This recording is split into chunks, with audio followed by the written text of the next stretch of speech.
Hello, everybody. This is Fungus, and I bring you Fungus News. This is the sixth week of the Cobalion division. So this week we had some pretty interesting matchups, some pretty major victories for certain players. Um, so let's get right into it.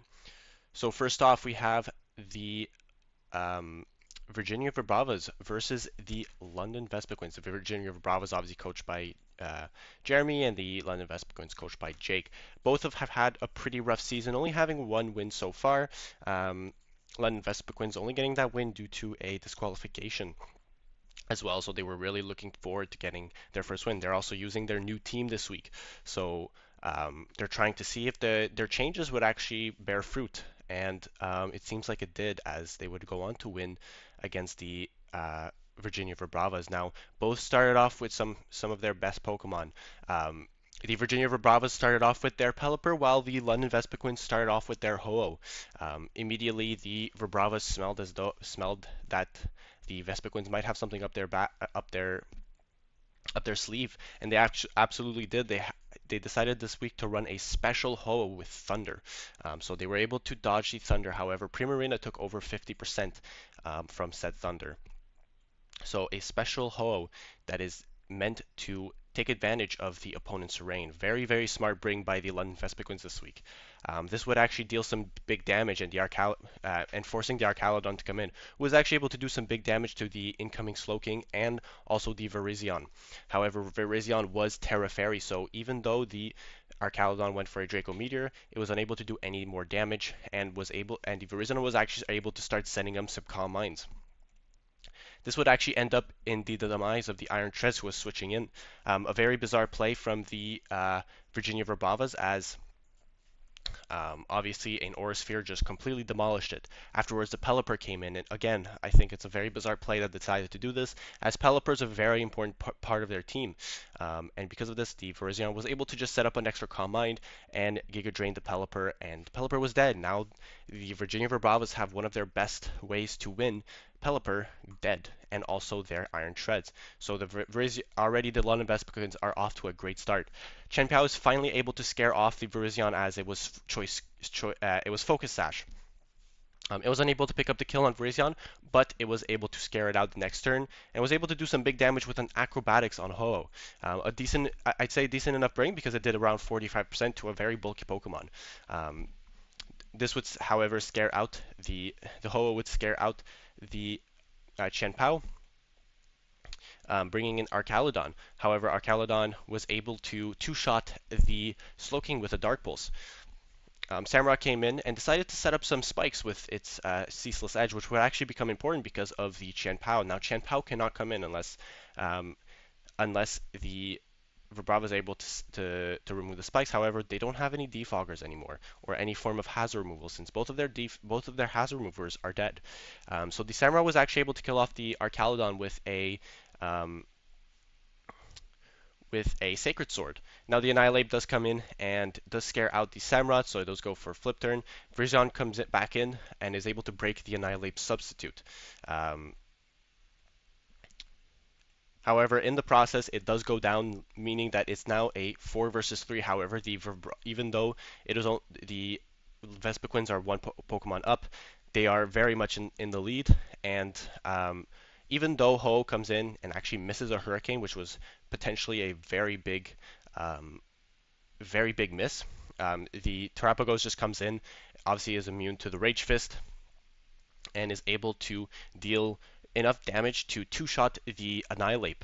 Afterwards, basically by this point, it's impossible for the Verbavas to win. Surprisingly enough, the Terapagos is actually faster than this Annihilate.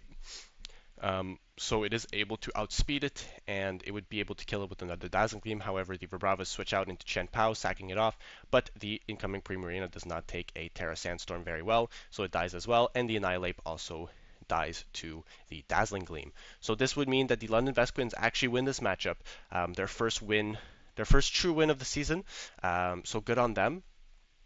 They go up to 2-4. They're still going to need to win big and hope that some of the other teams, really mess up in their next matchups if they are going to make the playoffs. But this is a good start to try and maybe make a run for playoffs. So good on the London Vespiquens, and unfortunately this does mean that the Virginia Verbravas are not going to make playoffs.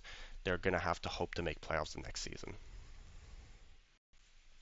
So our next matchup of the week is the Philadelphia Smeargulls, coached by Fungus, versus the Trondheim Rosenspors, coached by Hydra. The Smeargulls were coming off of a pretty big win against last week, and we're looking to continue their playoffs hopes going forward. And the Trondheim Rosenspors were just trying to get something going with their new team. They haven't won yet. Their only win is through a forfeit. So they were looking to win this weekend, and thankfully for them, they were actually able to pick up a big victory here. Now, to start off, both the Smeargulls have decided to start off with their Dialga Origin, while the Trondheim Rosenspors decided to start off with their Sylveon. Now, obviously, this is not a great matchup for the Sylveon, so it's immediately switched out as the Dialga Origin goes for Stealth Rocks. It's also able to do a big amount of damage against the Bronzong, doing 55% with a Fire Blast, thus making it forced to switch out. Tentacool comes in and is able to avoid the Fire Blast, actually. Um, and it does get rid of the hazards, um, but takes big damage in the process from a Draco Meteor from the Dialga Origin. Sylveon comes in and also the Noivern. Noivern then switches out immediately since it's not a great matchup for it, and brings back in the Dialga Origin, taking a sizable amount of damage from the Hyper Voice from the Sylveon. Sylveon then is of course forced to switch out as the um, Dialga Origin goes for a Flash Cannon, doing some okay damage to the incoming Bronzong. Then afterwards, the Dialga Origin is able to set up hazards once again, while the Bronzong does some decent damage to the Dialga with a Body Press. Bronzong then afterwards goes down to a Fire Blast, and the Dialga Origin is then revenge killed by the Spectrier. Hariyama comes in. It seems as though this is going to be the check for the Spectrier, but afterwards the Hydrapple takes very minimal damage from a knockoff. As it Terrifiers, the Gliscor comes in, but is immediately killed by the Hydrapple with a Fickle Beam. It does take 50% damage from an Earthquake, but this is a big kill for the Trondheim Rosenspors. The Noivern comes in trying to revenge kill the Hydrapple, and however doesn't allow that to happen. As it Terraflings, it goes for a Hurricane, doing some big damage to the Tentacruel, but the Tentacruel is then afterwards killed. The Sylveon comes in and is able to get some big damage with the Hyper Voice, but that damage is roosted off. And then the Spectrier comes in and is able to actually avoid a Hurricane from the Noivern. So that actually become important later on because of the damage that the Shadow Ball did. Afterwards, the Hariyama comes in, but then this is where it all goes downhill for the Philadelphia Smeargulls. After the Hariyama goes for a close combat, it is unable to really do any big damage to the Zamazenta, and Zamazenta just is able to do big damage with Body Press and such, and is able to get rid of the rest of Fungus's team. So the Trondheim Rosenspors were actually able to pick up a big win here. And now the Philadelphia Smeargulls are going to be really going to need to win out for the rest if they want to confirm playoff spots, while the Trondheim Rosenspors actually have a chance to make playoffs now. A very slim one, but still a chance nonetheless. So they're going to have to win out from here on out. So both teams are kind of in a rough spot at the moment, but good on the Trondheim Rosenspors. Our third match of the week is the All-Seeing, coached by Renoland, versus the Carry Whips, coached by Dombozo. Now, the All-Seeing brought a team of Grafaifi, Fortress, Lugia, Galarian Zapdos, Kieran Black, and also Carbink, while the Carry Whips brought a team of Dragapult, Magearna, Sandy Shocks, Uxie, Blastoise, and finally Rillaboom. Now, this matchup was the Now, for both players, both teams, they have a pretty similar season. Both were looking to try and get an extra win to help them secure that playoff spot. Going 3-3 at this point in time would not be great, so they were both looking to get a big win here. Now, the Carry Wisp got off to a very quick start. However, the All-Seeing were actually able to trick a Black Sludge onto the Carry Wisp Magearna, which would actually become very important later on.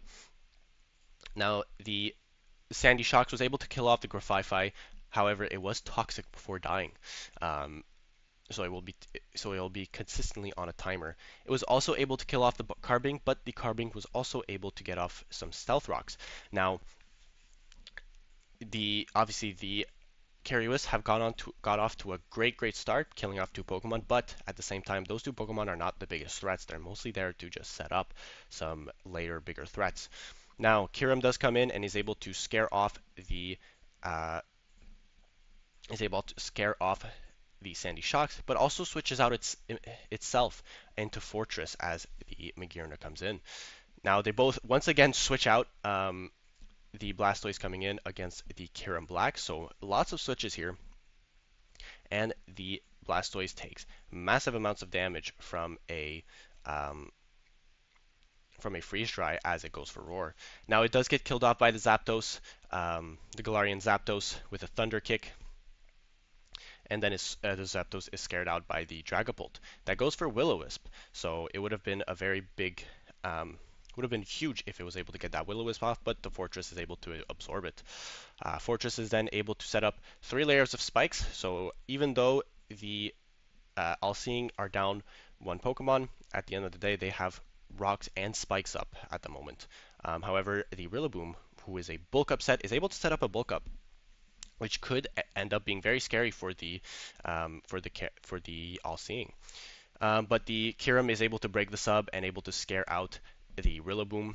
Obviously, Freeze Dry is going to do massive amounts of damage, and the Uxie comes in, which forces the Kirim Black out. Fortress then comes back in and is able to Volt Switch out into the Zapdos, going for a slow Volt Switch, who is Terra Ghost with Agility.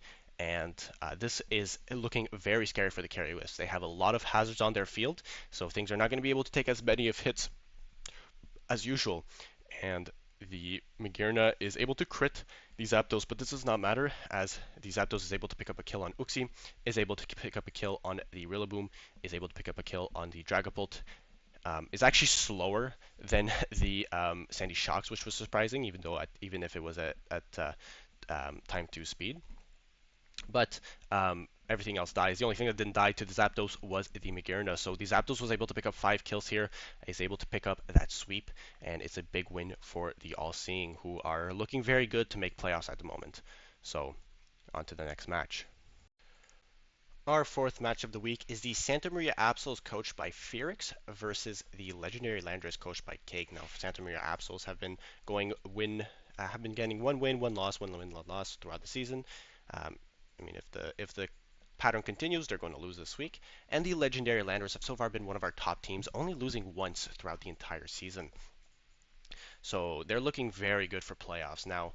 Now to start off, the legendary Landorus decide to lead off with a very strong lead with Urshifu, while the Santa Maria Absols lead off with their Garganacl. Actually, surprisingly enough, their kill leader on their team. Well, not surprisingly enough, if you've been watching the videos. However, the Mewtwo comes in almost immediately and shows off that it is a Covert Cloak Mewtwo. So a very good foresight by the legendary Landorus on that. And also Terra Poison makes it so that Mewtwo is actually able to do some big damage to Ferrous Magnus with its Psy Strike, of course. However, there is a double switch that happens. The Porygon 2 comes in and the Avalugg comes in, but is immediately switched out as the Porygon reveals Shadow Ball. Now the Iron Valiant does come in, but gets immediately toxic, so now it's currently on a timer, so if it goes for any sweeps, it will be much more difficult. Fezadipi comes in, showing that Fezadipiti is the designated switch-in to this Iron Valiant, which makes sense.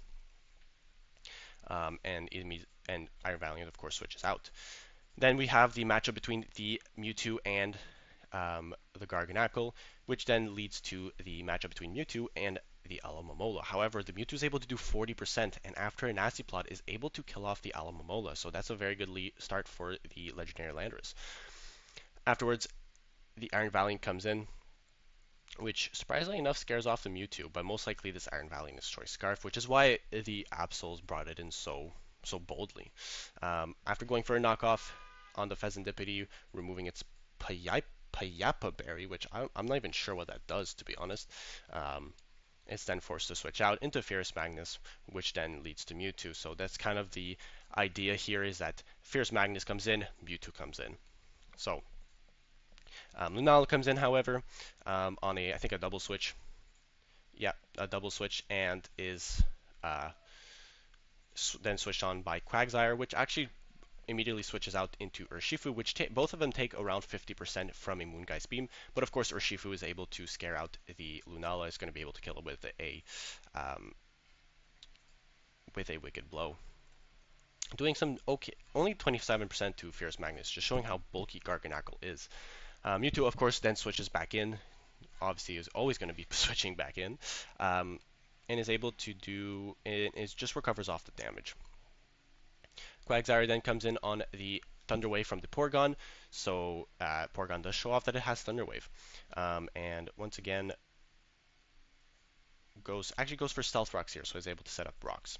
And actually for Mortain, this not Mortain, for Ferrix, this is actually a big deal because of the fact that they didn't bring any of their hazard removers. So rocks are going to be there to stay. Iron Valley comes in, Pheasant Deputy comes in. Again, this is going to be pretty much the dance that's going to be happening here. Fierce Magnus then comes back in, which then leads to Mewtwo coming back in. Mewtwo's actually setting up. Fierce Magnus actually decided to start setting up. Fierce Magnus being the Garganacl. They have nicknames, so bear with me here. Sometimes I just call them by their nicknames. But is able to set up some iron defenses, and Mewtwo sets up some a nasty plot, and is able to do some big damage to the Garganacl, bringing it down to 18%, meaning that it's not going to be able to do much walling at this point, especially with the rocks up. Reshiram comes in, threatening to revenge kill not the Ting um, the Garganacl, but the Ting Luke then comes in and is able to take the damage from the Reshiram. Avalugg then comes in, actually takes very little damage from an Earthquake. Actually takes 40%, which is a lot more than I would personally expect, but to be fair, you usually don't run much physical bulk on your Avalugg, which then Terrace Fairies and actually gets a crit on the Ting Lu with its Ice Fang. Afterwards, a Ruination Miss means that the Avalugg is going to be pretty much at full health, but a weakness policy boosted Lunala is able to kill off the Avalugg. Urshifu then comes in and of course scares out the Lunala into the Porygon 2, which goes for Thunder Wave again, and Quagsire just comes in. Toxic once again actually goes for Earthquake and almost kills the Lunala, but it is able to Moonlight up, but then gets Toxic and is actually unable to do much damage to this Quagsire. Before, it was because Quagsire was switching in, so it would be forced to recover almost all the time, but now the Lunala is Toxic, and I mean at this point it is on a timer. So it just needs to recover pretty much. And yeah, this actually forces the Lunala to switch out into Fierce Magnus, which it does get a recover off, but then is scared out by the Reshiram.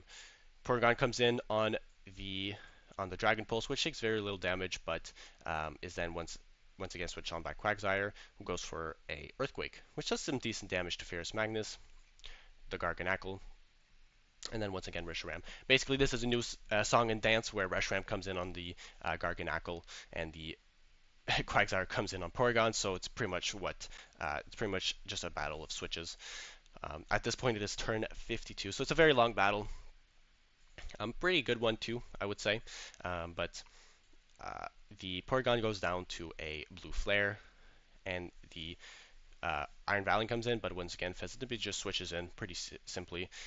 And then actually Quagsire comes in, and is able to kill off the Iron Valiant. The Garganacl comes in, is able to recover, but a Draco Meteor finishes off the job, and the Legendary Landorus are able to go up to 5-1 with a plus 17 differential. So they're basically confirmed playoffs, while the Santa Maria Absols are going to be needing to get some wins to try and get playoffs, and also get a bit of luck here and there. But yeah, very long matchup, a very good matchup to be fair, but yeah, it was a good matchup by both players. And yeah, on to the next match. Our next matchup is the Michigan Manectrics, coached by Tog, versus the Russian Rapidashes, coached by Martin. Both of these teams have had pretty rough seasons so far, going so far with a negative records, but both of them have had some decent wins here and there. So they're looking to try to get that spot, get a spot into playoffs really. So the Michigan Brunetrix brought a team of Heatran, Zekrom, Shaman Sky, Mew, Dusknoir, and Glamora, while the Russian Rapidash brought a team of Deoxys, Greninja, Clodsire, Corviknight, Skeledirge, and finally Kommo. Now, the Michigan Med actually decided to start off with a Balloon Heatran against the Rapidash's Clodsire. So the Clodsire is actually forced to switch here into the Skeledirge, which gets immediately Magma Storm. So the Skeledirge could be in trouble, especially if the Heatran has Earth Power, which it does. And after a few turns of this, the Skeledirge decides to Terra Fairy, probably realizing that it does not have any form of steel type moves, so it is kind of safe to do so.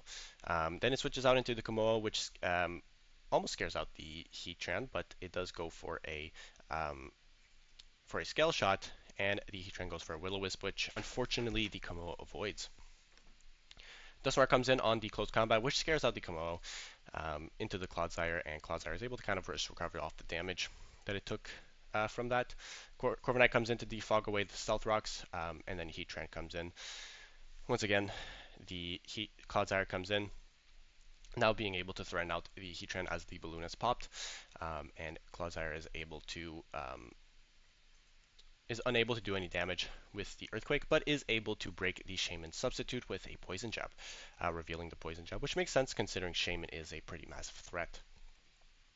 The Smart Den comes in on the Corviknight, which was switched into by the Rapidashes.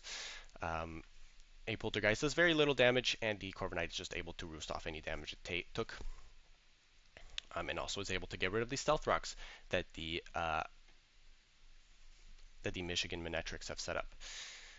Afterwards, the Skeletor just comes in and is able to scare off the Mew, and is actually able to kill off the Heatran before he was able to get its rocks up. So rocks are no longer going to be on the field for the Russian Rapidashes, which is a very big deal. Zekrom then comes in and goes for a substitute and Dragon Dances, which is a bit of a weird decision, I think, considering Skeledirge does have Unaware, but is and thus is scared out. Shaman then comes in and is actually able to get a Leech Seed on the Corviknight, and then gets a substitute up, which, I mean, I'm surprised with the amount of substitute that the Michigan Murdetrix brought, just considering that Skeledirge is kind of a big counter to substitute due to Torch Song, but whatever. This does deal with the Corviknight pretty well. But surprisingly, it does switch out, which I found surprising. But does switch out into the Zekrom, which does kind of make sense. After a substitute, the Clodsire comes in, and it is taking some decent damage from the Dragon Claw, which then forces the Skeletor to come in, which takes a lot of damage from a Bolt Strike.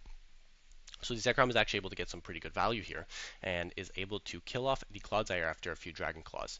Does go down to 18%, so it is currently at a very, very low percentage, so pretty much anything is able to kill it at this point. Greninja is then able to kill off the Glamora with an Ice Beam, so immediately as Glamora comes in, it pretty much dies almost as fast as it came in.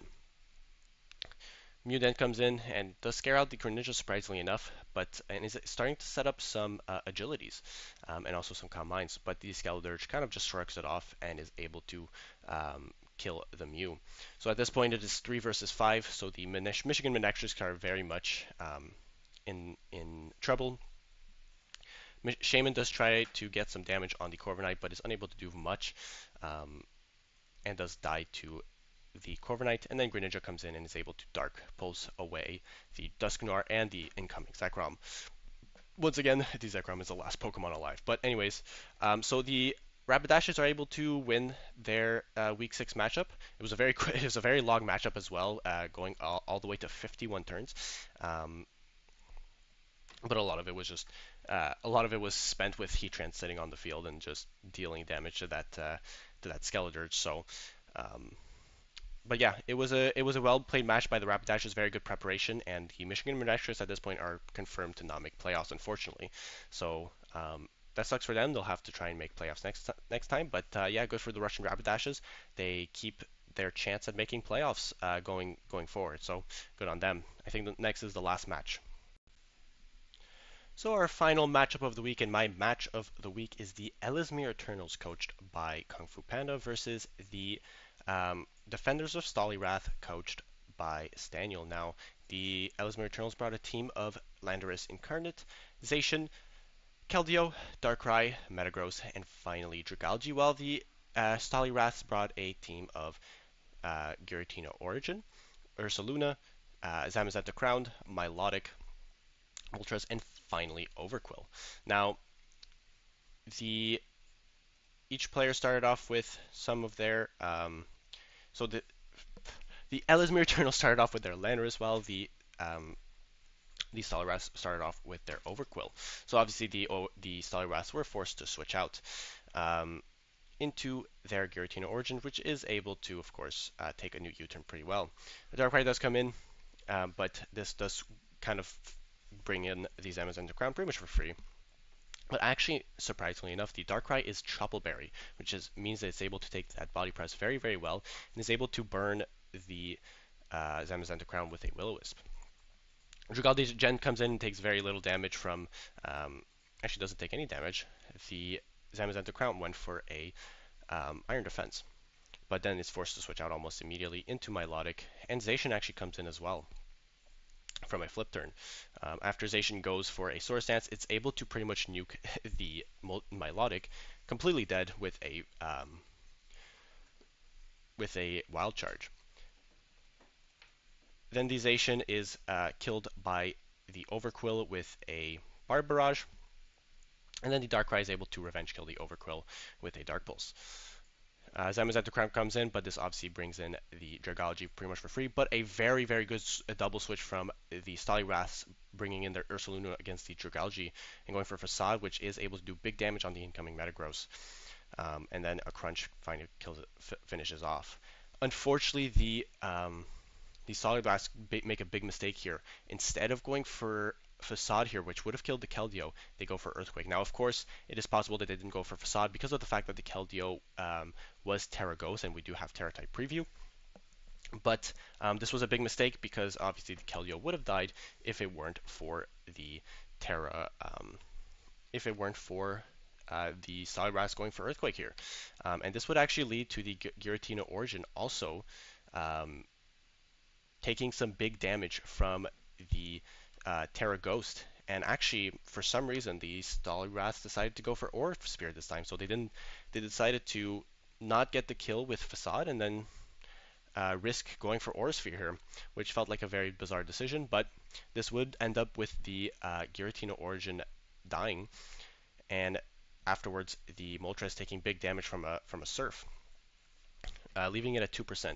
This would then lead to the Darkrai being able to revenge kill it, and then the Dragalge comes in and just flip turns out from the Zamazenta Crown into a Landorus, which is able to kill off the rest of Stance Pokemon. So it was a pretty quick match, much quicker than the other two. To be fair, I think if I were to redo the graphics, I think I would give the match of the week to. Actually, you know what? I will give. Even though I'm talking about this matchup last, I will be giving matchup of the week the um, to the Santa Maria Absols versus the Legendary Landorus. I just felt as though rewatching the matchups before doing this segment for this week, I felt as though not this one. I felt as though this matchup was just better, was more competitive throughout. But to be fair, the matchup between the Ellesmere Eternals versus the Defenders of Staliwrath was very good. So match of the week is not for them. It's Santa Maria Absols versus Legendary Landorus, but good on both of them. And to be fair, this was a matchup between two very big players in the season. So both of them have been looking pretty good for their playoff spot. But yeah, the Defenders of Staliwrath are going to have to work a little bit harder now. Of course, our next segment is going to be the kill leaders. So first off, we have the Russian Rapidash's Skeledirge. Was able to pick up, I think, a few kills this week. I think 2 this week. So I was able to pick up that 10th spot. It's been doing very, very good work throughout the entire season. Just picking up a few kills here and there. Surprisingly enough, and it is, you know, there's obviously going to be potentially some defensive Pokemon, but it is surprising to see a Skeledirge here. Usually it's not a big kill leader, but obviously with the fact that it can Terra, it's a much bigger threat. Next up, we have the legendary Landorus's Hisuian Avalugg. Has been pretty much a staple on this list since the beginning of the series. Obviously, just not being there for the first week. But yeah, it's currently sitting in 10th. Obviously, kind of riding that massive week 2. But yeah, with 7 kills, 2 deaths, +5 differentials in 5 games played. it has just been able to stick around. Next up, we have a newcomer in um, the Trondheim Rosensport Zamazenta with 7 kills, 2 deaths, plus 5 differentials in 3 games played. Now, obviously, this Pokemon is coming off of a massive week 6, picking up I think 4 kills against the Philadelphia Smeargles, and it is ninth place. Even though it has the same amount of kills, it has less games played, which means that it has a better average of kills than the last two. Now, next up, we have the Carry Wisps Magirna with 8 kills, 4 deaths, plus 4 differentials in 6 games played. Mostly riding off of that of a massive week 4, I think, picking up those 5 kills. Hasn't been able to pick up that many kills since then, but it is currently sitting at 8th. Next up, we have the Legendary Landers once again with their Mewtwo with 8 kills, 3 deaths, and a plus 5 differential. It was able to pick up a few kills. It was able to pick up a pretty big kill this week. Even though it didn't pick up that many kills, it was a pretty important one against Yellow Momola. So it does shoot itself up into 7th instead of being down in. I think it would have been. I think it actually wouldn't have even been on the list. I think. So yeah, it just barely stays on the list. Next up, we have the Ellesmere Eternals Landorus, a newcomer as well. Lots of newcomers this week, with 8 kills, 2 deaths, a plus 6 differentials in 6 games played. So far, the Landorus has just kind of been picking up a lot of kills in the last few weeks, picking up 2 kills here, 3 kills there, just doing a lot of work, especially with the physical set. Mostly been running physical actually. So yeah, the Ellesmere Eternals really showing that Landorus is, can be run. It doesn't have to just be run life orb, can be run physical even with life orb as well. So very solid performances by the Landorus here. Next up, we have a pretty big drop off from the Philadelphia Smeargles Fluttermane, going from first and then second all the way to fifth, with 9 kills, 5 deaths, and a plus 4 differential with 6 games played. Really, those 5 deaths are bringing down the Fluttermane. It's been mostly a revenge killer and then getting itself killed. Obviously, it's pretty frail overall, so it doesn't take hits very well, but it has been able to pick up kills here and there. Hasn't been able to pick up many kills in the last few weeks, obviously a byproduct of losing quite a bit. Um, so yeah, that's the Smeargles, pretty much their only entry throughout the entire season, other than the Hydreigon at some point.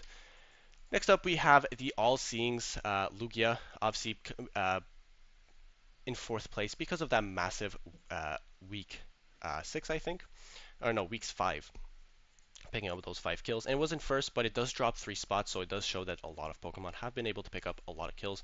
Obviously, you saw that there's a lot of newcomers on the list, and there's also some new faces at the top.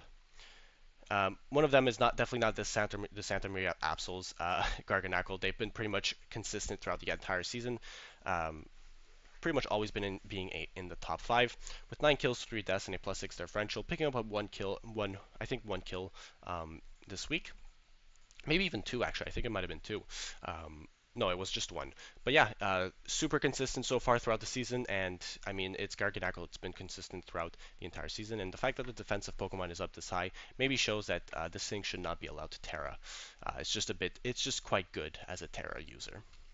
Next up, we have the Ellesmere Eternals Darkrai. Obviously, kind of just also a very big staple of the top 10, but hasn't really seen the top 3 in a while. So, due to it picking up a few kills here and there, it has been able to bring itself back into second place with 9 kills, 2 deaths, and a plus 7 differential. I think it was in second place in like week 2, right? So, yeah, it's been a while. But anyways, the Ellesmere Eternals pick up their second place. And in first place is a Pokemon I've been making fun of for a very, very long time due to the fact that it hasn't been able to pick up many kills since the beginning, but it is the All-Seeing's Galarian Zapdos with 11 kills, 2 deaths, plus 9 differentials in 6 games played, completely showing me that in reality this thing was not a one-hit wonder. It was able to pick up in 5 kills this week, which is absolutely huge. Obviously shooting up its total from I think 6 all the way to 11. Actually, might be higher. No. 11 kills, 2 deaths, and a plus 9 differential with 6 games played. This thing was an absolute beast in its second week and was an absolute beast in its sixth week as well. So yeah, the Galarian Zapdos is at the top of the list. Now, for the Mon of the Week, there was really only 2 options here. It was either going to be the Galarian Zapdos, of course, and or the Zamazenta Crown. And I decided to go with the Zamazenta, not the Zamazenta Crown, just the normal Zamazenta. And the reason for it is because of the fact that I felt as though the Galarian Zapdos was in a matchup that was pretty much already won. Having 3 layers of spikes and no ways to remove it is never a good sign. Usually that just means you're going to lose. You could be down 2 Pokemon and you're probably going to win if you have 3 layers of spikes. So it felt as though the matchup was already won. However, this match was very, very close. Um, Even though it did end up being a 4-0 for the Trondheim Rosenspors, it did still feel like it could go either way. And because of that, I felt as though the Zamazenta, due to the fact that it was able to pretty much turn around a very close game into one that was very clearly won by the Trondheim Rosenspors, I felt as though it was a fair Pokemon to give Mon of the Week. So that's week 6 for the Cobalion division, and I'll see you next week. Goodbye.